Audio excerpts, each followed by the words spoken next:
ॐ भूर्भुवः स्वाहा तत्सवितुर्वरेण्यं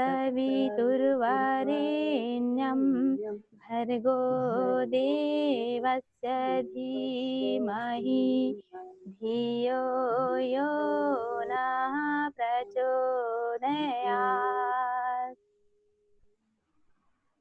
सर्वप्रथम परम पूज्य गुरुदेव माता जी की सूक्ष्म उपस्थिति में संचालित यह नारी जागरण की कक्षा में प्रत्यक्ष अप्रत्यक्ष रूप से जुड़े हुए जितने भी हमारी सम्माननीय जन हैं, बहनें हैं, भाई हैं, उन सबको सादर अभिवादन प्रणाम।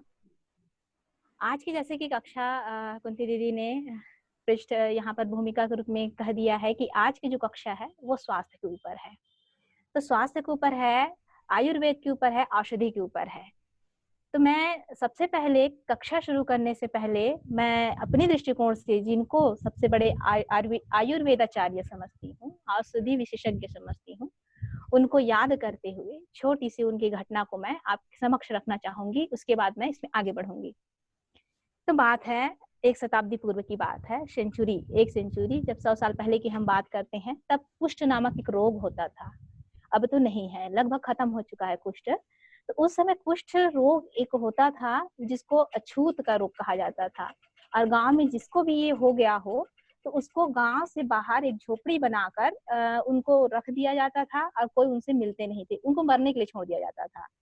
लोगों को यह मतलब भान होता था, लोग यह समझते थे कि कुष्ठ रोगी हैं, उनके समीप अगर जाएं हम तो हमको भी यह रोग हो जाएगा और हमारी भी वही दुर्दशा होगी जो उस मरीज को है।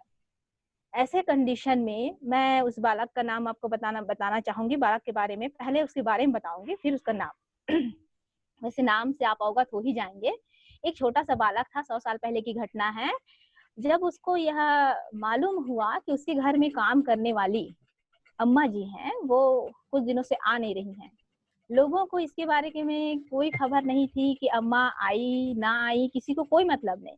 लेकिन उस बालक को यह लगा कि अम्मा जो हमारे घर आती थी काम करने के लिए, वह कुछ दिनों से दिखाई नहीं दे रही हैं। बालक जो है पता करने के लिए गए। तब उनको पता चला कि गांव के बाहर एक झोपड़ी है जहां अम्मा जी को रख दिया गया है। अब वो जाकर पता करते हैं, अम्मा जी के पास जाते हैं तो अम्मा जी बोलते हैं, बेटा तू मत आ यहाँ, क्योंकि मुझे कुष्ठ का बीमारी है, तू आएगा तुझे भी हो जाएगा। लेकिन बालक नहीं माने, और नहीं मानने के बावजूद उनके पास गए, उनको घावों को साफ किए, उनको नहलाए, उनके कपड़े बदले, साथ में उनको भोजन कराया, और न जाने क्या लेप लगाते थे। वो बालक के बारे में बताना चाहूंगी, ना कहीं से आयुर्वेद की शिक्षा ली थी उन्होंने, ना ही कोई औषधाचार्य जो हैं उनके बेटे थे वे, लेकिन ना जाने क्या लेप लगाते थे रोज और सेवा करते थे। कुछ दिनों के बाद अम्मा ठीक हो गई। तो ये है हमारे औषधाचार्य जिनको मैं बोल रही हूँ, आयुर्वेदाचार्य, औषधि विशेषज्ञ। वह हमारे परम पूज्य गुरुदेव, जो उनके बाल्य अवस्था में यह चमत्कार कर दिखाए थे। तो इससे यह सिद्ध होता है कि वे कोई साधारण पुरुष नहीं थे, वे भगवान थे। तो मैं इनको प्रणाम करते हुए, अपने गुरुदेव को प्रणाम करते हुए मैं आज की कक्षा प्रारंभ करती हूँ। जैसे कि आज की कक्षा है स्वास्थ्य के ऊपर। शुरू से जो नारी जागरण के क्लास चला आ रहा है, उसमें हमने देखा है कि जो नारियां होती हैं वो ना केवल परिवार की धुरी होती है, आधार होती है, बल्कि वो एक स्वस्थ परिवार का निर्माण करती हैं। और एक स्वस्थ परिवार ही नहीं, एक स्वस्थ समाज का भी निर्माण करती हैं, एक स्वस्थ राष्ट्र का भी निर्माण करती हैं। उसको ना जाने कितने उपाधियों से उपाधि से अलंकृत किया गया, जैसे कि होम मिनिस्टर, घर की होम मिनिस्टर है, लेकिन होम मिनिस्टर के साथ साथ वह एक कुशल मैनेजर भी होती हैं, पूरे घर की मैनेजमेंट संभालती हैं। इसके साथ ही वह जो किचन प्रभारी होती है, रसोई के जितने काम है उसको बखूबी देखती है, निभाती है। और आप जानते हैं सबका जो जीवन किस पेट का होता है, रसोई पेट का होता है। रसोई पेट का होता है, अगर वो भोजन नहीं बनाती, वह अच्छे से भोजन नहीं बनाती, लोगों को नहीं खिलाती, तो लोग स्वस्थ नहीं होते। तो यहाँ पर जो नारी है वह एक कुशल पाक कला के द्वारा एक अन्नपूर्णा के नाम से भी यहाँ पर अलंकृत होती है। अन्नपूर्णा जो पूरे परिवार का भरण पोषण करती है। यहाँ पर यह आता है कि पूरे परिवार का भरण पोषण तो करती है, साथ ही साथ परिवार को कैसे वो भोजन कराए, कब कराए, है ना, तो क्या क्या कराए, यह भी उसकी जिम्मेदारी होती है। तो आइए इसी संबंध में आज की कक्षा है। सबसे पहले हम बात करते हैं, हमारे हमारे जितने भी बहनें हैं वो तो अन्नपूर्णा है ही और वो सर्वज्ञ हैं, सब जानती हैं। इसके बावजूद भी आज की कक्षा में यह विषय हमने रखा है कि चलो इसको शेयर करते हैं। आप सबको विदित है ये इनके बारे में। तो पहले बात करते हैं हम कि हम किसने बनाए खाना, किसने बनाए खाना, इससे बात करते हैं। तो आप लोग जानते हैं कि हम लोग जो पात्र हमारे किचन में जो पात्र होते हैं, हमारी बहनों के जो किचन में पात्र होते हैं, कई तरह के पात्र होते हैं, शौकीन होते हैं, विभिन्न प्रकार के हम लोग रखते हैं, बर्तन रखते हैं, पीतल के, कांसे के, स्टील के, एल्यूमिनियम के, मतलब तरह तरह के, जहाँ बाजार में हमने देख लिया अपने घर में सजा लिया। लेकिन उनके गुणों को भी तो जाने, उनके गुणों से भी अवगत होना बहुत आवश्यक है। तो सबसे पहले हम बात करते हैं कि किस धातु के बर्तन में भोजन बनाने से और खाने से हमें क्या लाभ मिलता है। तो आइए सबसे पहले मैं सबसे महंगे जो पात्र है उससे धीरे धीरे घटते घटते हम लोग जाते हैं, जो सबसे सस्ते पात्र होता है उसकी तरफ आगे बढ़ते हैं। तो सबसे पहले महंगा पात्र होता है सोने और चांदी का, जो इस समय इस काल में बिल्कुल भी प्रयोग में नहीं लाई जाती है। ये आदि अनादि काल की बात है, जब हमारे घर में नहीं, मतलब वहाँ जो उस समय की जो बात होती थी, उस समय लोग यूज करते थे, ज्यादातर राजा महाराजाओं के घर में यूज किया जाता था सोने और चांदी की बर्तनें, और जो सामान्य जन रहते थे उनके घर में बिल्कुल भी प्रयोग नहीं की जाती थी। तो इसके गुणों के बारे में हम जान लेते हैं। भले ही उसमें ना खाएं, भले ही उसमें ना पकाएं सोने चांदी के बर्तनों में, लेकिन उनके क्या गुण होते हैं उनको हम समझें। तो मैं सबसे पहले बताना चाहूंगी, जो स्वर्ण पात्र होते हैं, स्वर्ण पात्र एक गरम तत्व होता है। सोना जो है गर्म तत्व होता है और वो शरीर में शक्ति शक्ति जो है वो बढ़ाता है, आंतरिक शक्ति और जो बाह्य शक्ति, ऊर्जा, इसमें वृद्धि करता है। यही कारण है कि प्राचीन समय में जो राजा महाराजा होते थे वो स्वर्ण पात्र में खाना खाते थे, ताकि उनकी जो क्षमता है, बाह्य क्षमता और आंतरिक जो क्षमता है उसमें वृद्धि हो, बल में वृद्धि हो।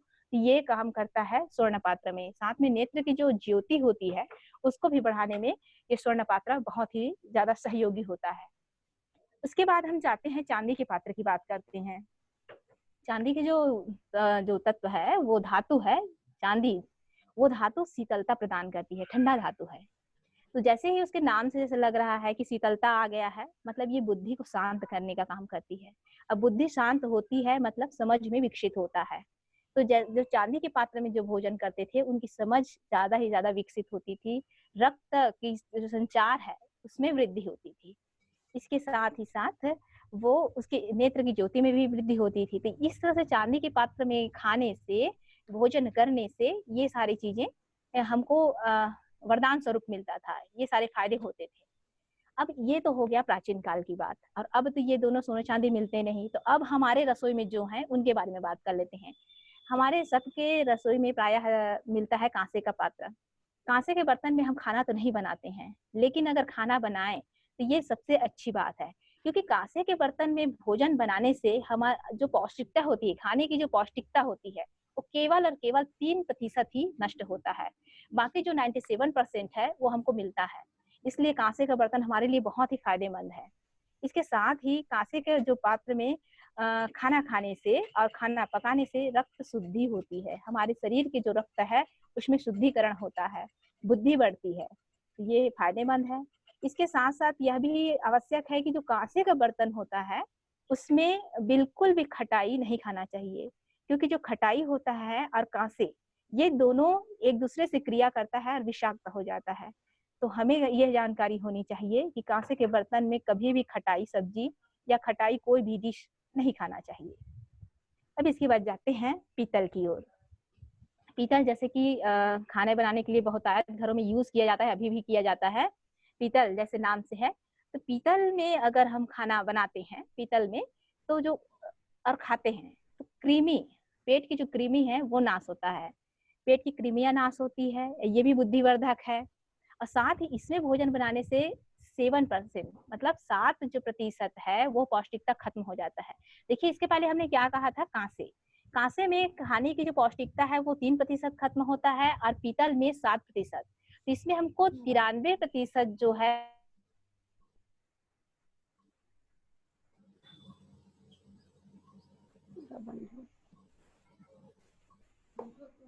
कुछ नहीं आते। उषा का आशा ज्यादा श्रेष्ठ हुआ। उषा पान करते हैं, तांबे के पात्र में आप पानी रखते हैं और सुबह उषा पान करते हैं। इससे यह सिद्ध होता है कि तांबे का बर्तन कितना उपयोगी है। तांबे के पात्र में रखी हुई चीजों को खाने से और पानी को पीने से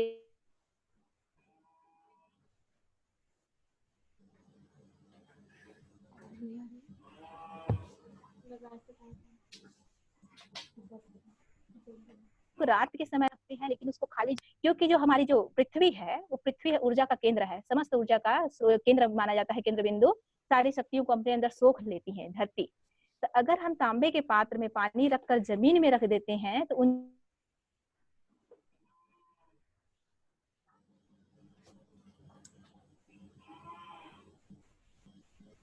आवाज नहीं आ रही है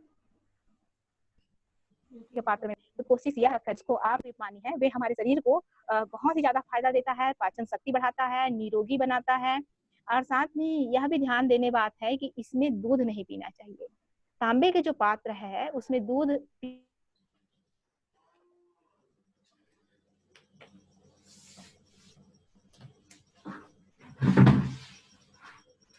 नेट प्रॉब्लम हमारा है, नुकसानदेह होता है। ये स्टील जो हम लोग प्रयोग में आते हैं किचन में, वो है स्टील के बर्तन। स्टील की बात करें तो इसको हम उदासीन कहें तो ज्यादा अच्छा होगा। क्यों? क्योंकि ये तो ना तो किसी गर्म चीज से क्रिया करता है, ना ही किसी खट्टे चीज के इस पर प्रभाव पड़ता है। तो यह ना तो हमको नुकसान करता है, ना ही ये फायदा करता है। इसलिए इसको उदासीन कह रही हूँ मैं अपने शब्दों में। इससे ना तो हमको नुकसान होता है, ना ही इससे फायदा होता है। इसी कारण है शायद सर्वत्र इसको प्रयोग में लाया जाता है। इसके बाद हम जाते हैं एल्यूमिनियम के बर्तन पे जाते हैं। तो एल्यूमिनियम, आप नाम, इसको एल्यूमिनियम का जब आविष्कार हुआ था तो बर्तन बनाने के लिए नहीं हुआ था। ये हुआ था, ये जो हैवी चीजें हैं जैसे कि हवाई जहाज है, मिसाइल है, आदि जो चीजें हैं वो ब्रिटिश काल में इसका निर्माण हुआ था, आविष्कार हुआ था, और ऐसे चीजों के लिए हुआ था। लेकिन कालांतर में क्या हुआ, तो इसको बर्तन बनाने के लिए प्रयोग में लाया गया, लेकिन ये बर्तन के उपयोग के लिए उचित नहीं है। एल्यूमिनियम के बर्तन में खाना बनाना और खाना खाना दोनों ही हानिकारक है। इसको बिल्कुल भी हमारे किचन में प्रयोग में नहीं लाना चाहिए। अगर आप सभी बहनें अपने परिवार को स्वस्थ रखना चाहते हैं तो एल्यूमिनियम पात्र को अपने घर से, अपने किचन से कम निकाल दीजिए इसको, क्योंकि ये इसमें धीमा जहर कह सकते हैं। इसमें खाना बनाना और खाना खाना दोनों धीमा जहर का काम करता है और धीरे धीरे हमारे शरीर में प्रवेश करता है। अब प्राचीन समय में, जैसे कि ब्रिटिश काल की मैं बात कर रही हूँ, ब्रिटिश काल में जैसे अंग्रेज आए और अपने अंग्रेजियत छोड़ गए, ये ब्रिटिश काल का ही नमूना है हमारा जो एल्यूमिनियम, और अपने अंग्रेजियत छोड़ गए हैं। उस समय ये बर्तन बनाकर जेलों में प्रयोग करते थे, ताकि जेल में कौन रहते थे? ज्यादातर हमारे भारतीय रहते थे। भारतीयों को इस एल्यूमिनियम पात्र में खाना देते थे और कहीं ना कहीं उनको बीमार करने का, उनका धीमा जहर देने का एक प्लानिंग था, जो आज तक पर्यंत चल ही रहा है। तो हम क्यों अंधाधुन उसमें, अभी कम से कम हम समझ गए हैं, हमारे में अब इतना समझ आ गया है कि एल्यूमिनियम पात्र हमारे लिए हानिकारक है, तो कम से कम हम तो अपने किचन से इसको निकाल दें, क्योंकि एक धीमा जहर का काम करता है और हमारे लिए कोई फायदा नहीं करता। तो मेरी विनती है आप लोग से, ये बर्तन तो कम से कम ना रखें घर में। इसके बाद हम लौह पात्र की बात करते हैं, लोहे की। लोहा बहुत जरूरी होता है शरीर के लिए, और ये शक्तिवर्धक होता है। जैसे कि खून की कमी होती है तो डॉक्टर आयरन की टेबलेट देता है हमको, उसी प्रकार हमारे शरीर में जो आयरन की कमी है वो पूरी करने में लौह पात्र में अगर भोजन बनाते हैं हम, तो वो हमको मिलता है, लौह तत्व की प्राप्ति होती है, हमारे बल जो है, शरीर की शक्ति है वो बढ़ती है, ऊर्जा है वो बढ़ता है। लेकिन इसमें ये भी है, मतलब इसमें खाना नहीं खाना चाहिए। जो लौह पात्र है वो खाना बनाने के लिए उपयोगी है, लेकिन खाना खाना नुकसानदेह है। तो इसको भी हमको ध्यान में रखना है। जो निगेटिव चीजें हैं उन बातों को भी ध्यान में रखें तो ज्यादा आवश्यक होगा हमारे लिए। आगे हम बात करेंगे सबसे सस्ता, सबसे अच्छा और सबसे उच्च कोटि का है हमारा जो शुद्ध देशी कहते हैं जिसको। शुद्ध देशी पात्र है हमारे मिट्टी का बर्तन, जो प्राचीन समय से आज तक जो गरीब तबके के लोग थे वे मिट्टी का बर्तन अपने किचन में प्रयोग करते थे। लेकिन आज अगर देखें तो वे जो आज सबसे जो धनाढ्य लोग हैं वह ही मिट्टी के बर्तन अपने घर में यूज कर पाएंगे, ऐसा हो गया है। क्यों? क्योंकि मिट्टी के बर्तन में बनाने में इतने ज्यादा मॉड्यूलेशन आया है। अभी आप बर्तन देखेंगे मेला में भी, उसको सजावट के लिए रखते हैं, एग्जीबिशन के लिए रखते हैं। तो मिट्टी के जो पात्र है उसमें भोजन बनाना और खाना, इसमें जो भोजन की जो पौष्टिकता होती है वो पूरे 100% जो पौष्टिकता है वो हमको मिलता है। मतलब इतने जितने मैंने अभी बात की, सोने, चांदी, लोहे, तांबे, पीतल, कांसे, सब में जो श्रेष्ठ है वो मिट्टी का बर्तन है। अब मिट्टी के बर्तन आजकल कम उपलब्ध होते हैं क्योंकि लोग उसको प्रयोग में नहीं लाते हैं। अगर हम फिर से उसको प्रयोग में लाना शुरू कर दिए तो मिट्टी के बर्तन आज भी बाजार में ज्यादा से ज्यादा मिलेंगे। तो अपने परिवार के को स्वस्थ रखना है तो मिट्टी के बर्तन हमको यूज करना चाहिए। मिट्टी के बर्तन को गैस में रखकर खाना पकाया जा सकता है। धीमी आंच में पकाना जाना चाहिए। जो मिट्टी के जो बर्तन है वो ज्यादा तेज आंच का नहीं है, तो उसको धीरे धीरे धीमे आंच पर उसको पकाया जाना चाहिए। इसमें 100% पौष्टिकता के साथ साथ स्वाद भी अधिक मिलता है। अगर आप चूल्हे में, जो गांव के जो चूल्हे होते हैं, लकड़ी वाला चूल्हा, उसमें रख कर मिट्टी के बर्तन में अगर आप भोजन बनाते हैं, वो भोजन और 5 स्टार होटल का भोजन आप उसमें कंपेयर करके देखिएगा। मिट्टी के बर्तन के जो भोजन है उसके स्वाद को वो मतलब वो कंपेयर नहीं कर पाएगा, इतने स्वादिष्ट होते हैं। जैसे कि पहले हमारे गांव में दादी लोग जो हैं वो लोग ज्यादातर दूध दूध जो उसको पकाने का काम है वो मिट्टी के बर्तनों में करते थे। उसका टेस्ट कुछ अलग ही होता था। और अब जो हम लोग पतीले में जो गर्म करते हैं दूध, उसका टेस्ट अलग होता है। तो ये सबसे ज्यादा हमारे लिए फायदेमंद है, लाभकारी है मिट्टी के बर्तन। तो इस प्रकार किचन, हमारा किचन सामग्री जिसको बोलते हैं, किचन की जो रानी होती है, हमारी रसोई की जो प्रभारी होती हैं, हमारी जो नारी शक्ति, वह बर्तनों के बारे में भी ध्यान दें तो कहीं ना कहीं वे अपने परिवार के स्वास्थ्य के प्रति जागरूक हैं और उसको सुधारने के लिए तत्पर हैं, ऐसा माना जाएगा। इसके साथ साथ आगे हम और बात करते हैं। ऐसी भी छोटी मोटी बीमारियां होती हैं, आप लोग जानते हैं, जैसी मौसमी बीमारियां होती हैं जो हर घर में पाया जाता है, सर्दी, खांसी, बुखार, ये हर घर की बीमारी है और हर घर में पाई जाती है। जोड़ों का दर्द, ये हर घर की बीमारी है। तो ऐसे बीमारियों के लिए क्या किया जाए? कभी कभी हमको ऐसा होता है कि हम डॉक्टर के पास चले जाते हैं, तो क्या होता है, डॉक्टर हमको दवाई दे दिया, पता चले कि वो उसने रिएक्शन कर दिया। अब रिएक्शन क्यों किया भैया? तो सबसे पहले है कि जो जिस डॉक्टर के पास हम जाते हैं, उस डॉक्टर को पता होनी चाहिए कि हमारे शरीर की प्रकृति क्या होती है। तो शरीर की प्रकृति क्या है, आप भी जाने, हम भी जाने, परिवार वालों के शरीर की प्रकृति क्या है। जब तक हम उनके शरीर की प्रकृति नहीं जानेंगे तो हम उसके स्वस्थ कैसे रखें, उन्हें स्वस्थ कैसे रखें, उन्हें स्वस्थ रखने में कैसे सहयोग करें, यह हम नहीं कर पाएंगे।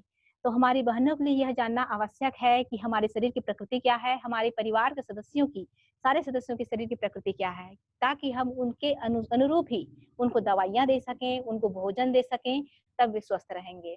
तो मैं इस पर थोड़ी सी चर्चा करना चाहूंगी। हमारे जो शरीर की प्रकृति होती है उसमें त्रिदोष होते हैं। सबसे पहले बताऊंगी, हमारे शरीर में त्रिदोष होते हैं जिसे वात, पित्त और कफ कहते हैं।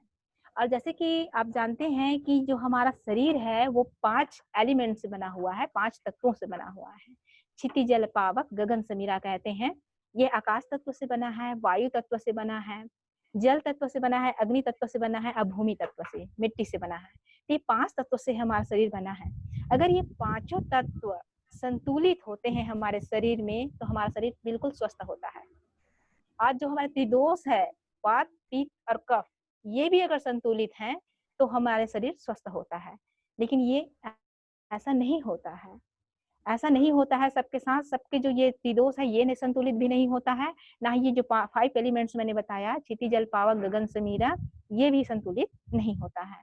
तो इसमें मैं बताना चाहूंगी, जो वात है, वात प्रकृति के जो व्यक्ति माने जाते हैं, उसमें पाया जाता है हमारे 5 तत्वों में से 2 तत्व है जिसको बोलते हैं आकाश तत्व, वायु तत्व, उसकी अधिकता होती है। जो वात प्रकृति के व्यक्ति होते हैं उसमें वायु तत्व और आकाश तत्व दोनों की अधिकता होती है। और नाम के अनुरूप वायु क्या होती है, हल्की होती है, आकाश तत्व भी हल्की है। वायु के अनुरूप जिनको वात प्रकृति के जो होते हैं, व्यक्ति होते हैं, वे हल्के होते हैं। वो जितना भी खाना खा ले उनका वजन नहीं बढ़ता है। कभी कभी होता है, कई लोग बोल देते हैं कि ये बहुत खाना खाती है लेकिन इसका वजन बढ़ता ही नहीं। तो कारण यही है, वो वात प्रकृति के होते हैं और वात प्रकृति के जो व्यक्ति होते हैं उनके वजन में इजाफा नहीं होता है। और साथ ही उनको जोड़ों का दर्द होता है, शरीर में ऐठन होती है। ये उनके मतलब मैं लक्षण बता रही हूँ कि वात प्रकृति के व्यक्ति कैसे होते हैं। पढ़ते हैं, याद तो हो जाता है लेकिन तुरंत ही भूल जाते हैं, ये वात प्रकृति होते हैं। और इस तरह से उनको नींद भी कम आती है। इसके अलावा हम आगे बढ़ते हैं पित्त की ओर बढ़ते हैं। तो पित्त जो दोष है, वो हमारे जो तत्व है 5 तत्व उसमें से पानी, जल, जल और अग्नि जिसकी अधिकता ज़्यादा होती है। जिन व्यक्तियों में अग्नि और जल की जो तत्व की अधिकता होती है, उसमें वह व्यक्ति जो है वो पित्त प्रकृति का व्यक्ति होता है। पित्त प्रकृति का व्यक्ति मतलब उसके नाम के अनुरूप, उसके तत्व के अनुरूप होता है। अग्नि है, आग और पानी का मेल कैसा होता है? देखिएगा, अगर आग जल रहा है, आप उसमें पानी डाल दीजिए, फिर जो वो वाष्प निकलता है वो असहनीय होता है।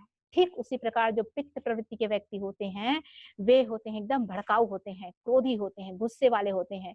गर्मी उनको सहन नहीं होता है, गर्मी के दिनों में उनको थकान महसूस होता है, चिड़चिड़े स्वभाव के होते हैं।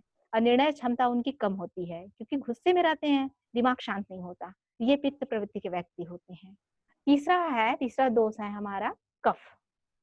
तो कफ किस तत्व के अधिकता के कारण कफ हमारा दोष जो है ज्यादा प्रबल होता है? तो वह हमारे 5 तत्व में होता है जल और मिट्टी। जल और मिट्टी तत्व की अगर अधिकता हो तो कफ की जो दोष है, कफ दोष, वो ज्यादा प्रबल होती है। और इस तत्व के अनुरूप ही, जैसे अगर मिट्टी में हम पानी डाल दें तो क्या होता है, वजन बढ़ जाता है उसका, मिट्टी का वजन बढ़ जाता है। उसी प्रकार जो कफ प्रवृत्ति के व्यक्ति होते हैं उनका वजन अधिक होता है। वे पानी भी पिएंगे तब भी उसका वजन बढ़ जाता है। कभी कभी कई लोगों को शिकायत होती है कि मैं कुछ खाता नहीं ज्यादा, फिर भी ना जाने क्यों मोटा होते जा रहा हूँ करके। तो कारण वो नहीं है, कारण यह है कि वे कफ प्रवृत्ति के होते हैं। और कफ प्रवृत्ति के व्यक्ति, चूंकि उसमें मिट्टी की मात्रा अधिक है, तो जल डालेंगे तो वजन बढ़ेगा ही बढ़ेगा, बढ़ जाता है। और ये बहुत सेंसिटिव होते हैं, कफ प्रवृत्ति के जो व्यक्ति होते हैं बहुत ज्यादा सेंसिटिव होते हैं। इनको तो ना खट्टा सूट करता है, ना मीठा सूट करता है, ना ही नमकीन सूट करता है। ये तीनों चीजें से इनको तो दूर ही रहना चाहिए। उनको केवल केवल कड़वे चीज ही खिलाइए। अगर आपके घर में कोई कफ प्रवृत्ति का व्यक्ति है तो बिल्कुल उनको आप कड़वे चीज ही खिलाइए। अगर उनको मिठाई दे रहे हैं, आप उसको नमकीन चीजें दे रहे हैं, खटाई चीज दे रहे हैं, तो कहाँ से वो स्वस्थ हो पाएंगे? नहीं हो पाएंगे। इसी प्रकार है, वात वाले हैं व्यक्ति हैं जिनके घर में वात प्रवृत्ति के मैं जितने लक्षण मैं बताई हूँ उतने में आप लोगों को समझ में आ गया होगा कि आपके घर के परिवार के जो सदस्य हैं उनमें कौन कौन से लक्षण पाया जा रहा है। क्या उसमें वात दोष प्रबल है, पित्त दोष प्रबल है, कि कफ दोष प्रबल है? अगर कफ दोष प्रबल है तो उसको सर्दी खांसी तो बहुत ही आएंगे, साथ ही साथ उसकी स्मरण शक्ति अच्छी होती है, स्मरण शक्ति काफी प्रबल होता है। और सोने में भी सोते बहुत ज्यादा है, सो के उठेंगे फिर भी उनको नींद आती है। यही कारण है कि जो मानसिक स्थिति है वो बहुत रिलैक्स होता है, शांत होता है, इस कारण याद भी अधिक होता है उनको।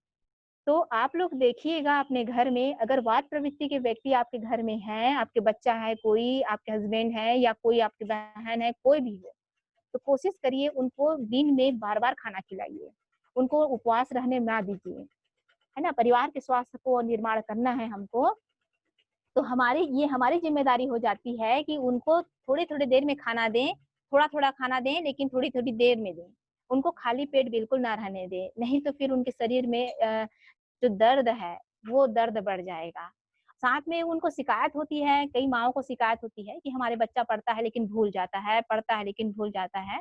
तो ये वात प्रवृत्ति के जो व्यक्ति होते हैं, बच्चे होते हैं जो भी, तो उनमें ये गुण रहता है। और उनके तत्व, उनके शरीर के जो तत्व है उसके आधार पर ये गुण रहता है, उनमें भूल जाते हैं वो। तो उनको डांटे नहीं, डांटने के बजाय बल्कि उनको मेडिटेशन का प्रैक्टिस कराइए। मेडिटेशन के लिए प्रैक्टिस कराइए, 1 मिनट का कराइए, पहले दिन 1 मिनट का कराइए, दूसरे दिन अगर 2 मिनट कर पाता है ठीक है, नहीं तो 1 ही मिनट का कराइए, फिर धीरे से 2 मिनट में ले जाइए, 3 मिनट में ले जाइए। अगर वो 5-10 मिनट का मेडिटेशन कर पाता है तो धीरे धीरे उसकी जो याद करने की क्षमता है, पढ़ने की क्षमता है, वो धीरे धीरे बढ़ती जाएगी और आपकी शिकायत दूर हो जाएगी। और उसी तरह से उसको खाने में जो दे रहे हैं आप, गरम खाना ही दीजिए और बार बार खाना खिलाइए, उसको उपवास रहने मत दीजिए। पित्त प्रवृत्ति के जो व्यक्ति जो हैं, जिनके घर में हैं, तो जैसे कि वो गुस्से वाले होते हैं, गरम होते हैं, उनके लिए तो मिर्च मसाला तेल वाला चीज बिल्कुल नुकसानदेह है।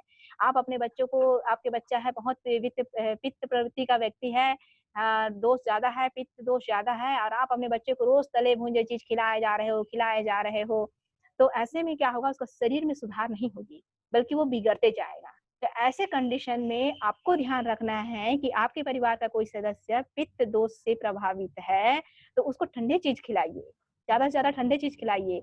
और इसको आप मीठा भी खिला सकते हो, नमकीन भी खिला सकते हो, खट्टे भी खिला सकते हो, सभी चीज को बढ़िया वो पाचन कर लेगा। और उसको नियमित भोजन, नियमित मतलब समयानुसार खाना खिलाइए। मतलब समय अगर 8 बजे खाता है तो 8 बजे खिलाइए। और अगर इसमें जिग जैग हुआ, मतलब समय में खाना नहीं मिला, तो ये उसके लिए नुकसानदायक होता है। इसी प्रकार आप जाते हैं कफ की।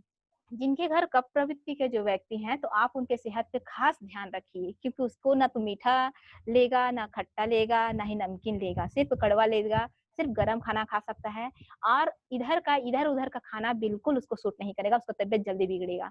तो आप कोशिश कीजिए, ऐसे कोई हैं आपके परिवार के सदस्य, तो आप इसी तरह के खाना उनको खिलाइए, क्योंकि आप किचन प्रभारी है, तो आपकी जिम्मेदारी है कि आप अपने घर के सदस्यों की प्रकृति को जानिए, शरीर की प्रकृति को क्या-क्या है, उसको जानने के बाद उनको भोजन कराएँगे, तो वे कभी भी बीमार नहीं पड़ेंगे और उनकी बुद्धि बुद्धि में भी विकास होगा। जैसे कि मैंने पहले कहा था कि हम डॉक्टर के पास जाते हैं, डॉक्टर बिना जाने टैबलेट दे देता है। अब जो पित्त प्रवृत्ति का व्यक्ति है, आप ले गए, सर्दी-खाँसी हो गई उसको और उसको ले गए आप डॉक्टर के पास, तो डॉक्टर बेचारा क्या करेगा, दवाई देगा, 500 एमजी का दे दिया, 1000 एमजी का दे दिया, तो पित्त प्रवृत्ति का जो व्यक्ति है, वो कहाँ से उसको सँभाल पाएगा? और भी उसके शरीर में गर्मी आएगा और अच्छा नहीं लगेगा, तबीयत और बिगड़ेगा। इसलिए डॉक्टर को भी जानना ज़रूरी होता है। वात प्रधान हैं, वो दवाई ले आए, लेकिन बहुत समय तक उन्होंने कुछ नहीं खाया और दवाई खा लिए, तो भी उसके लिए नुकसान है, वो दवाई उसके कोई असर नहीं करेगा। और कफ प्रवृत्ति के व्यक्ति को डॉक्टर ने दवाई दे दिया, लेकिन वो घर आकर क्या कर रहा है? अरे भैया, जो ठंडी-ठंडी सब्जी हैं, जैसे कि ठंडी सब्जियाँ हैं हमारे, भिंडी है ठंडी सब्जी, तुरई है, लौकी है, कुमड़ा है, ऐसे सब्जियों का सेवन कर रहा है, दवाई खा रहा है, तो कहाँ से वो ठीक होगा भई? तो जो कफ कफ प्रवृत्ति के व्यक्ति हैं, उनको थोड़ा ध्यान रखने की आवश्यकता है। अगर वो दवाई खा भी रहे हैं, तो कम से कम ऐसी ठंडी सब्जियों का सेवन ना करें, खटाई चीज़ों का सेवन ना करें, नहीं तो दवाई उन पर असर नहीं करेगा। तो इस चीज़ का आप लोग ध्यान रखेंगे, तो दवाई भी आपको असर करेगा। अब आगे बढ़ते हैं, आपके किचन की दवाइयों के बारे में बात करते हैं। ये तो हो गया कि आपके शरीर की प्रकृति कैसे होती है। आप किस बर्तन में खाना बनाते हैं और बर्तन में खाना बनाने के फ़ायदे भी, नुकसान भी हैं, आपके ऊपर निर्भर है कि आप कैसे खिलाएँ उनको। शरीर की प्रकृति को भी समझ गए, अब आपके ऊपर निर्भर है कि उनके शरीर की प्रकृति के आधार पे खाना खिलाते हैं, तो कम बीमार पड़ेंगे। इसके बाद भी अभी हमारे घर में ये छोटी-छोटी बीमारियाँ बैठी हुई हैं, जैसे कि अ, अभी है सर्दी-खाँसी चल रहा है, सीज़न चल रहा है अभी, सर्दी-खाँसी, बुखार का। तो इसके लिए हम बात करते हैं, आपके किचन में बहुत सारी दवाइयाँ हैं, जिससे आप इसको ठीक कर सकते हैं। जैसे कि है, सर्दी हो गई है, सर्दी-जुकाम हो गया है, नाक बंद हो गया है, ऐसे कंडीशन में आप क्या कर सकते हैं? तो गरम दूध, रात्रि में आप गरम दूध ले लें, उसमें हल्दी मिला लें। हल्दी मिलाकर उसका सेवन करें, तुरंत एक ही दिन में आपका सॉल्यूशन हो जाएगा या आप ठीक हो जाएँगे, ऐसा नहीं है। इसको कम से कम 2-3 दिन तक कंटिन्यू जारी रखें। इसके साथ-साथ सर्दी है तो आप सौंठ, अदरक, तुलसी का काढ़ा बनाकर गुड़ डालकर काढ़ा बनाएँ और उसको भी दिन में सेवन करें और रात्रि में दूध और हल्दी का सेवन करें, तो सर्दी काफ़ी हद तक कंट्रोल हो जाती है। अगर खाँसी है तो यह भी आपके किचन में इसके लिए दवाई उपलब्ध है। काली मिर्च सबके किचन में होता है। काली मिर्च को अच्छे से कूट लीजिए, मतलब पीस लीजिए उसको। पीस लीजिए और घी है, शुद्ध घी भई, शुद्ध घी में उसको आप भूनिए।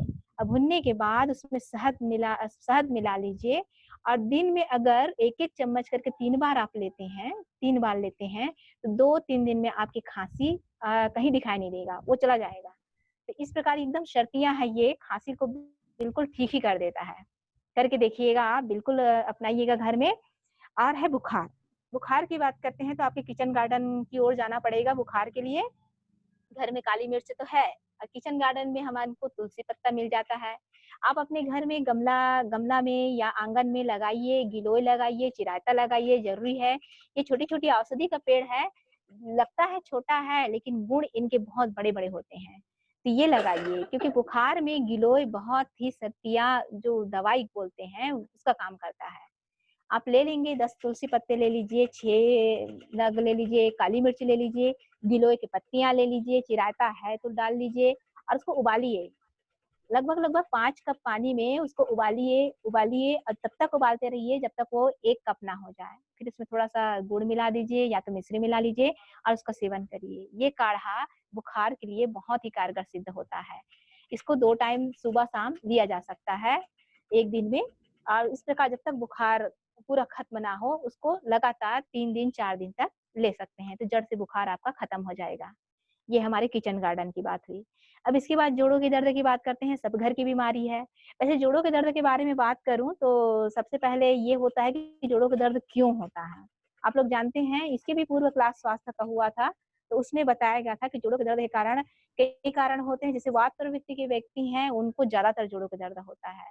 इसके साथ-साथ जो खड़े होके पानी पीना है, वो भी इसमें सहयोग करता है।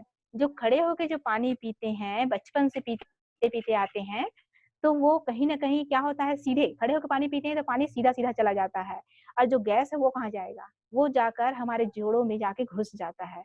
जो वात है वो जाके जोड़ों में चला जाता है। वही दर्द का कारण बनता है। जब पास्ट समय बहुत गुज़र जाता है, खासकर बुढ़ापा की समस्या है ये। तो ये खड़े होकर पानी पीना भी हमारे लिए क्या होता है, दुष्कर है, जोड़ों दर्द का सहयोगी है, जोड़ों के दर्द को बुलाता है वो। तो सबसे पहले तो अपने घर में ये लागू करें कि हमको खड़े होके पानी नहीं पीना है। बैठ के पानी पीते हैं तो हमारे जितने जॉइंट्स होते हैं, जोड़ होते हैं, वो बंध जाता है, और ये बंध जाता है तब क्या होता है कि गैस जो है अंदर घुस नहीं पाता, और ये इससे हमको राहत मिलती है। और अगर जोड़ों का दर्द है तो उसके लिए इलाज है आपके घर के किचन में मेथी के दाने। मेथी के दाने लीजिए, रात में भिगा लीजिए उसको, रात में भिगा लीजिए और सुबह उसको पीजिए, और उसको लगातार पीजिए कम से कम 10-15 दिन तक। तो ये आपके जोड़ों के दर्द में राहत मिलेगी। कब्जियत की बात करते हैं, अगर कब्जियत है, तो कब्जियत के लिए होता है जो युवा हैं, वो लोग फल खा सकते हैं, पपीता है, अमरूद है, ये काफ़ी हितकर होता है कब्जियत के लिए। साथ ही ये त्रिफला चूर्ण है, अगर रात में गुनगुने पानी के साथ लेते हैं सोने से पहले, तो ये भी कब्जियत दूर करता है। इसके अलावा है अजवाइन का जो पानी होता है, उसको उबाल लीजिए, अजवाइन को उबाल लीजिए और रोज़ सुबह-सुबह खाली पेट उसको लीजिए, कम से कम 10-15 दिन तक लीजिए। ये भी कब्जियत दूर करने में सहयोगी होता है। इसके अलावा सुबह-सुबह आप गर्म पानी, अच्छा थोड़ा ज़्यादा रहे गरम, एक गुनगुना नहीं, उससे थोड़ा-सा ज़्यादा, और उसमें आप आधा चम्मच नमक मिला सकते हैं या सोडा। वह भी अगर 10-15 दिन अगर ये प्रयोग में लाएँ, तब भी आपकी जो ये समस्या है, वो दूर हो जाएगा। यह भी कहाँ है? आपके किचन में है। किचन में ही ये औषधि है। इसके बाद जाते हैं, इसके बाद अपन बात करेंगे जैसे कि तुलसी पत्ते हैं, तुलसी पत्ते हमें कम से कम 4-5 रोज़ इसको खाने चाहिए। तुलसी अगर 4-5 रोज़ लेते हैं तो कहीं न कहीं हमारे जो इम्यूनिटी पावर है, अभी जो कोरोना काल हुआ है, कोरोना काल में इम्यूनिटी पावर की बात हो रही है कि जिनकी इम्यूनिटी पावर प्रबल है, वही जीवित रह पाएँगे, बाकी लोग के लिए नुकसान है। तो अपने इम्यूनिटी पावर बढ़ाने के लिए आप रोज़ कम से कम 5 तुलसी पत्ता ज़रूर खाएँ। और इसके साथ ही मीठा नीम का जो पत्ता जिसे कड़ी पत्ता बोलते हैं, वह भी कम से कम 4-5 रोज़ खाएँ, ये स्वास्थ्यवर्धक है। आगे जाते हैं, दस्त हो गया, घर के किसी को अगर दस्त हो गया है, तो उसके लिए है इलाज है, दूध लें, ठंडा दूध लेंगे और ठंडा दूध को उसमें नींबू डालना है। कैसे नींबू डालना है? ये 1 गिलास से पकड़े दूध, दूसरे हाथ में पकड़े नींबू, ये डाले और तुरंत पी लिए। मतलब दूध पेट में जाके फटना चाहिए, बाहर में नहीं, तब जाके वो आपको लाभ पहुँचाएगा, नहीं तो नहीं पहुँचा पाएगा। इसके अलावा जीरा और अजवाइन है, आप उसको भून के तवा में भून लीजिए और पीस लीजिए, और पीसने के बाद उसमें शक्कर मिक्स कर दीजिए। शक्कर मिक्स करके उसको दिन में कम से कम 3 बार 1-1 चम्मच खाइए। यह भी आपके दस्त में काफ़ी हितकर होता है, लाभकारी होता है। अब बात करते हैं, अपच की बात करते हैं। ये भी सामान्य समस्या है, जो सभी घरों में पाया जाता है। अनपचन हो गया है, अपच हो गया है, खाना नहीं पच रहा है, ऐसी समस्याएँ आती है। तो इसके लिए भी आप अजवाइन ले लीजिए, उसमें थोड़ा-सा सेंधा नमक ले लीजिए और खाने के तुरंत बाद इसको खाइए। सौंफ खाने के बजाय आप अजवाइन सेंधा नमक में डालकर खाइए, ये पाचन शक्ति को आपके प्रबल करेगा। साथ में कभी-कभी आप गुड़ ले लीजिए खाने के पश्चात, यह भी फ़ायदेमंद है। है ना? और पाचन की बात करें तो आसन की बात करते हैं। पाचन के लिए आसन है, आप तो जानते हैं कि आप इसमें बैठते हैं, वज्रासन में बैठते हैं, तो वज्रासन में भी बैठ सकते हैं। इससे हमारे जो पाचन तंत्र है मजबूत होता है। ये तीनों कार्य हम कर सकते हैं। इसके बाद आगे जाते हैं, हमारे घर में बड़े-बुजुर्ग होते हैं, दादा-दादी होते हैं, उनके स्वास्थ्य की ज़िम्मेदारी हमको होती है। अगर उनको कब्ज़ियत हो गया है तो क्या करें? तो हमारे बड़े-बुजुर्ग को अगर कब्ज़ियत हो गया है तो उनको गुनगुने दूध में रात्रि के समय घी डाल दीजिए दूध में। घी डालकर अगर उनको देते हैं तो उनके स्वास्थ्य के लिए बहुत ही फ़ायदेमंद होता है। घी डालकर उनको बिल्कुल दें रात्रि में। साथ में ही उनको गरिष्ठ भोजन ना दें, जैसे कि गाढ़ी दाल होती है, चना है, मटर है, ये उनके लिए मतलब वो पाचन शक्ति उनका कमज़ोर होता है। जो हमारे बुजुर्ग होते हैं, उनकी पाचन शक्ति कमज़ोर होती है, ऐसी चीज़ों को नहीं पचा पाते। तो कोशिश कीजिए उनको ऐसा भोजन ना दें। चूँकि परिवार का स्वास्थ्य आपके हाथ है, इसलिए सबकी ज़िम्मेदारी आपकी है। खाना खाने समय की बात करते हैं, तो खाना हमको ज़्यादातर सुबह 9 से 10 बजे खा लेना चाहिए, ये सही समय है। पहले ज़माने में लोग ऐसा ही इसी तरह प्रकार के भोजन करते थे। सुबह 9-10 बजे खा लिए और शाम को सूर्य उपस्थित है, तब खा लेते थे। क्योंकि उस समय एक कारण यह भी था कि उस समय लाइट का मतलब अभी तो लाइट है, पहले लाइट नहीं थी। दिया बाती वाला था, तो वो भी ज़रूरी नहीं कि सबके घर में अच्छे से उपलब्ध हो, इसलिए सब उजाले-उजाले में खा लेते थे। लेकिन इसका वैज्ञानिक जो दृष्टिकोण है विचार है, वैज्ञानिक विचार यह है कि वही फ़ायदेमंद होता था। अब पशु-पक्षी भी आप देखेंगे कभी बीमार नहीं पड़ते और वे सूर्यास्त से पहले ही भोजन कर लेते हैं, कभी भी अंधेरे में भोजन नहीं करते। तो यही हमारे प्रकृति के अनुरूप है। तो हमारे अगर हम भोजन करते हैं तो सूर्यास्त से पहले कर लेते हैं, वो सबसे अति उत्तम है। लेकिन अभी समय ऐसा परिवर्तन आया है कि जैसे-जैसे रात होता है, हमारे लिए सुबह हो रही है। जैसे बड़ी-बड़ी सिटी में, शहरों में जाते हैं, ज्यों-ज्यों रात होती है 9, 10, 11, 12 तब-तब वहाँ रात क्या है सजती है। लोग उसी समय खाना खाते हैं, टीवी देखते रहते हैं। तो ये बिल्कुल भी ये सही तरीका नहीं है हमारे स्वास्थ्य के दृष्टिकोण से। तो कोशिश कीजिए कि आप जल्दी से जल्दी रात्रि का भोजन लें और सुबह भी कोशिश करें कि 12 बजे से पहले आप भोजन ले लें। इसके बाद हम जाते हैं सुबह चाय की बात करते हैं, दोपहर की भोजन और रात्रि के खाने के बाद। तो चाय, सुबह सबकी आदत होती है, सुबह उठे, चाय नहीं मिला तो सिर दर्द हो गया। इसको आप अपने आदत में मत शुमार कीजिए, इसको आदत मत बनाइए। चाय में निकोटीन होता है जो हमारे शरीर के लिए धीमा ज़हर है। चाय हमारे शरीर के लिए धीमा ज़हर है, लेकिन वही आज हमारे एनर्जी का कारण बन गया है। जैसे कि मैंने पहले कहा था एल्यूमीनियम बर्तन के बारे में, अंग्रेज चले गए, अंग्रेज़ियत छोड़ गए, तो चाय भी उन्हीं अंग्रेज़ों की देन है। वो तो चले गए, लेकिन अपने अंग्रेज़ियत के जो निशानी है चाय, उसको छोड़ गए। आज हमारे घर मेहमान आता है, तो सबसे पहले हम उसको चाय पूछते हैं और चाय नहीं दिए, तो वो भी जाकर वो बोलेगा कि अरे! उसके घर गया तो मुझे चाय नहीं पूछा। तो ये चाय जो है बहुत हानिकारक होता है, आप स्वयं ना पिएँ और सामने वालों को भी समझाएँ कि चाय हानिकारक है। अगर किसी की मेहमान नवाज़ी करनी है, तो आप ऐसा करेंगे, तुलसी पत्ता ले लेंगे और अदरक का काढ़ा बना लेंगे, गुड़ डाल दीजिए। बहुत स्वादिष्ट भी है, स्वास्थ्यवर्धक भी है और चाय की कमी को भी पूरी कर लेती है, इस प्रकार। और आजकल तो बाज़ार में बहुत सारी जड़ी-बूटी भी उपलब्ध हैं, जैसे कि हमारे प्रज्ञा पेय हैं और भी हैं, जड़ी-बूटियाँ आ रही हैं, जो हमारे शरीर के लिए काफ़ी लाभदायक हैं, वो लाइए और गुड़ डालकर उसको बनाइए, पकाइए और मेहमान को पिलाइए और खुद भी पिइए। इसके बाद आता है दोपहर के भोजन। दोपहर के भोजन के साथ हम छाछ ले सकते हैं, बहुत ही फ़ायदेमंद होता है। सलाद ले सकते हैं। सलाद को कब लें? सलाद को भोजन के पूर्व लें और छाछ को कब लें? भोजन करने के बाद या मतलब तुरंत बाद ले सकते हैं या साथ-साथ छाछ को पी सकते हैं। लेकिन ठंडा चीज़ जैसे कि खाने के तुरंत बाद पानी नहीं पीना है, कोई ठंडी चीज़ नहीं खाना है। क्यों? आप लोगों को बताया गया है स्वास्थ्य की क्लास में कि जो हमारी जो जठराग्नि होती है, खाना खाते हैं तो क्या होता है मशीन चलता रहता है, खाना अंदर जा रहा है, वो अपना काम करता रहता है, मशीन चलती रहती है, धौंकनी चलती रहती है और जैसे ही हम ठंडा पानी पीते हैं, वो ठंडा हो जाती है, शांत हो जाती है। तो जैसे मशीन चलती रहती है, जिस गति से अगर वो चलती रहे, तब जाके वो हमारे पाचन तंत्र को प्रबल करेगी, मजबूत करेगी और जो खा रहे हैं, वो अच्छे से पच जाएगा। लेकिन अगर उसमें हम पानी डाल देते हैं, तो एक कराए पर पानी फेरना हो जाता है। इसी से हमारे जो पाचन तंत्र है, वो कमज़ोर हो जाता है। तो आप कोशिश करें कि खाना के तुरंत बाद पानी ना पिएं और ना ही कोई ठंडी चीज खाएं। कम से कम आधा घंटे के बाद आप पानी पिएंगे या आधा घंटे के पूर्व पी सकते हैं पानी। और छाछ की जहाँ बात हो रही है तो आप इसको स्वादिष्ट बना लिए, थोड़ा गर्म कर लीजिए, उसमें थोड़ा सा जीरा का छौंका लगा दीजिए, अजवाइन का छौंका लगा दीजिए और सेंधा नमक डालकर इसको छाछ को खाइए, ये आपके लिए फायदेमंद होगा। साथ ही यहाँ ऐसे पर दिया जाए वात प्रवृत्ति है। वात प्रवृत्ति के जो व्यक्ति होते हैं उन वो लोग अगर छाछ पीते हैं भोजन उपरांत, दोपहर के भोजन उपरांत छाछ अगर लेते हैं तो वे सेंधा नमक डालकर पिएंगे। सेंधा नमक उनके लिए फायदेमंद होता है।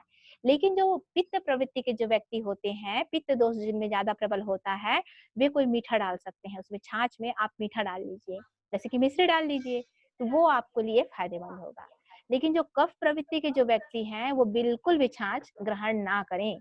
अब कोई बोल दिया है कि छाछ फायदेमंद है तो आप भी कफ वाले जो व्यक्ति हैं वो भी पी लिए, तो फिर उनको खांसी आ गई, तो अब बोलेंगे कि आप ही ने तो कहा था कि खाने के बाद, दोपहर के भोजन के बाद छाछ पीजिए, तो ऐसा नहीं है। जो कफ प्रवृत्ति के व्यक्ति हैं उनको बिल्कुल भी छाछ नहीं लेना है। इसके बाद रात्रि के भोजन के बाद आप गर्म दूध ले सकते हैं, वो बहुत अच्छा है। रात्रि में सलाद ना लें, बिल्कुल भी ना लें सलाद। और जैसे कि ठंडी सब्जियां हैं उसको भी रात्रि में नहीं खाना चाहिए, नहीं तो हमारे शरीर के लिए ये हितकर नहीं होता है, ये हानिकारक होता है। जैसे कि ठंडी सब्जियां का नाम अभी बताया गया है, जैसे भिंडी है, तरोई है, लौकी है, कुम्हड़ा है, ये सारी सब्जियां हैं जो रात्रि में हमको नहीं चाहिए। भटा सब्जी है, नुकसान करता है, तो इन सब्जियों से आप दूर रहें। अब बात करते हैं जैसे कि गले में खराश हुआ हो, बहुत सारी चीजें हैं, छोटी छोटी समस्या जो घर में होता रहता है। अभी गले में खराश भी पड़ रही है, गले में खराश है तो अमरूद का पत्ता लेंगे, अमरूद के पत्ते को उबालिए, 2-3 मिनट तक उबालिए, थोड़ा सा नमक डालिए और 2-3 बार गरारे कम से कम दिन में कीजिए, ये आपके लिए बहुत ही ज्यादा फायदेमंद होगा।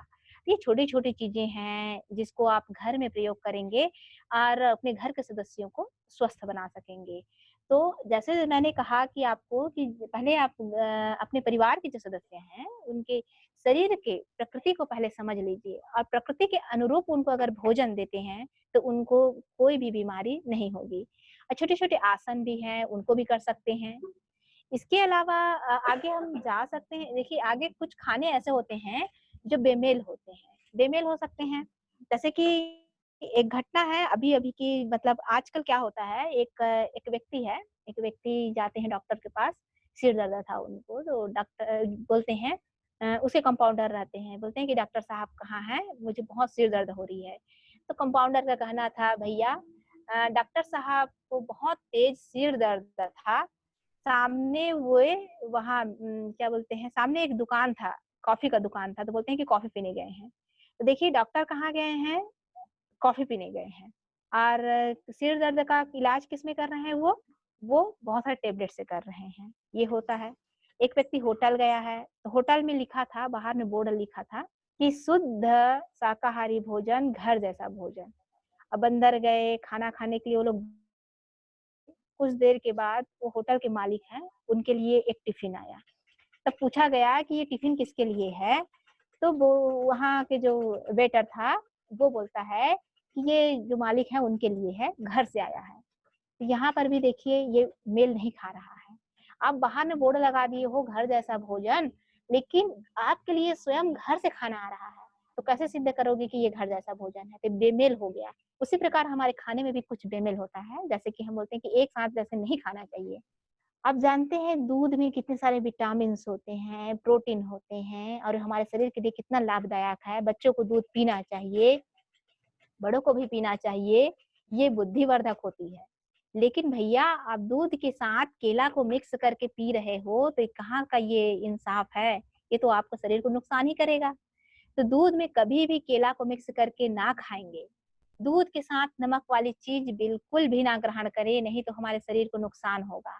खट्टी चीजें बिल्कुल दूध के साथ नहीं खाने हैं। जैसे कि किसी के घर में फंक्शन में जाते हैं तो ज्यादातर क्या होता है, खीर बनाते हैं, खीर पूड़ी बनाते हैं और एक खट्टी सब्जी कढ़ी बना देते हैं और हम बड़े चाव से खा लेते हैं।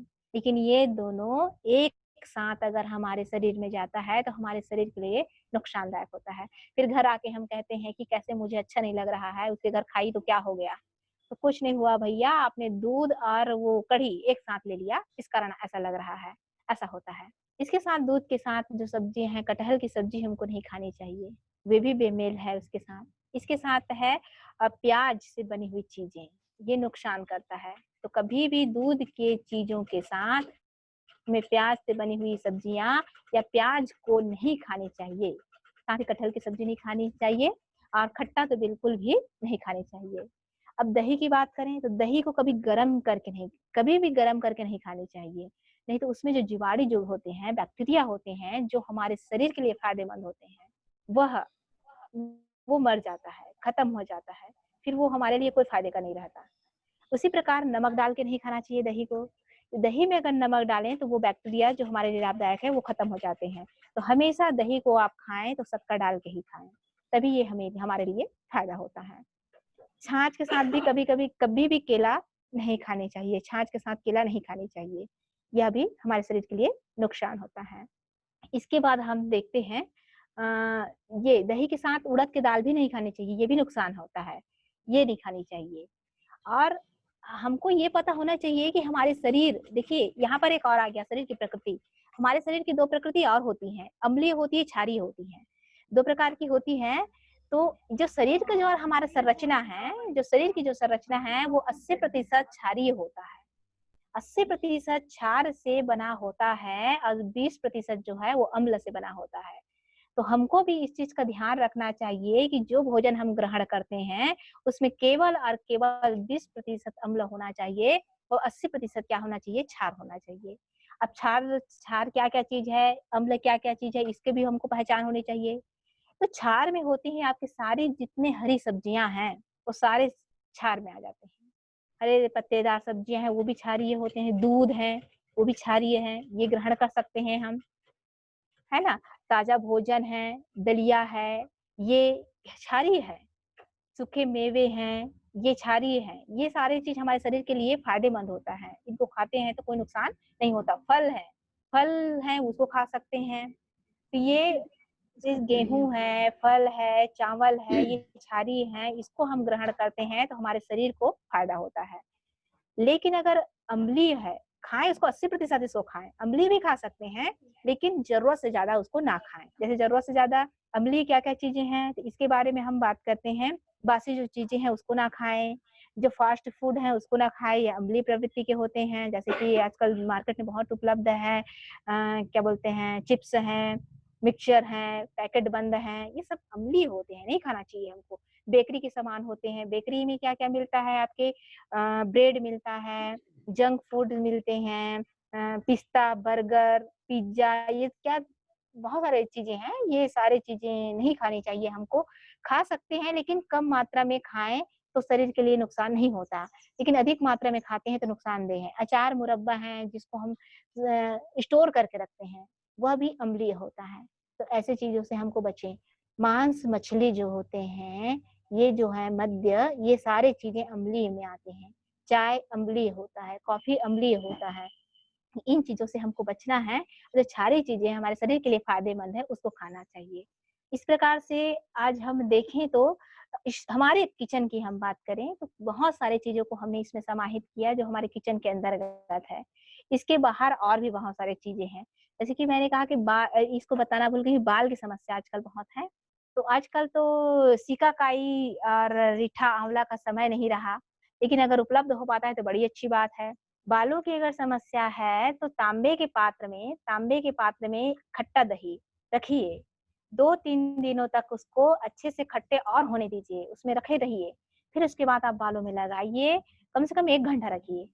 1 घंटा रखेंगे, उसके बाद आप आंवले रीठे से धोते हैं बाल को, सिकाकाई से धोते हैं, ये आंवले रीठा और सिकाकाई का मिक्स कर लेंगे और उससे बाल धोते हैं तो वे बाल की सारी समस्याओं को दूर करेगा।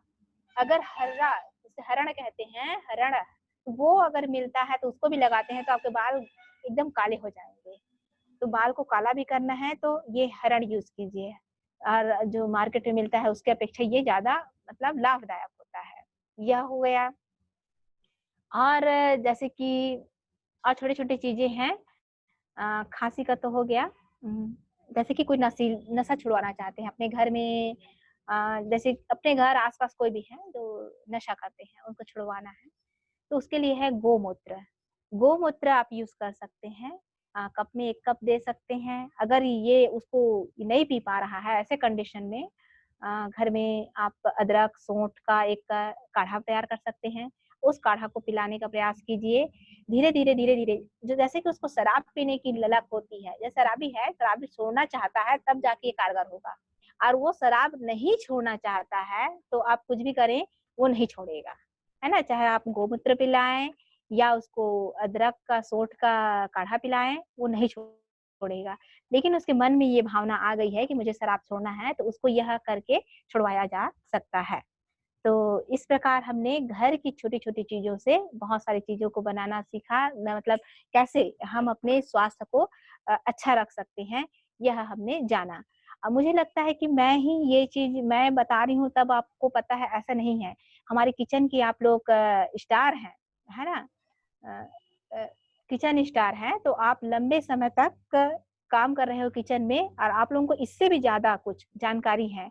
आप उसको भी शेयर कर सकते हैं यहाँ पर कि और जो मैं नहीं बता पाई हूँ और आपको जो जानकारी है, वो आप भी बता सकते हैं। जैसे कि कुछ भी हो। यहाँ पर एक प्रश्न आया है, जोड़ों के लंबे दर्द हैं, तो क्या करें करके? तो जोड़ों के लंबे दर्द के लिए यहाँ पर एक प्रश्न आया है, वही है कि जोड़ों का दर्द का कारण तो आप जान गए हैं कि वात वाला समस्या है।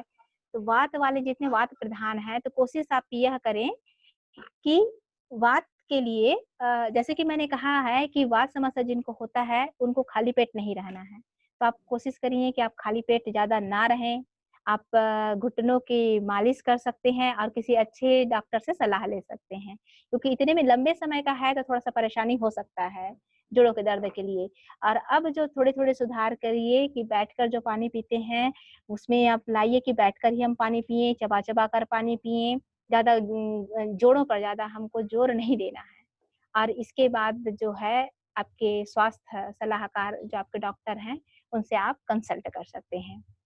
तो मैंने जितना भी आज समाहित करने की कोशिश की स्वास्थ्य के संबंध में जितनी भी जानकारियाँ और आप लोगों ने जो युवा प्रकोष्ठ हमारे हैं, क्रांति युवा प्रकोष्ठ ने उन्होंने मौका दिया मुझे, तो मैं उनके लिए बहुत-बहुत आभारी हूँ कि उन्होंने मुझे मौका दिया और इस प्रकार से आज आप लोगों को धन्यवाद कहते हुए ये माइक सादर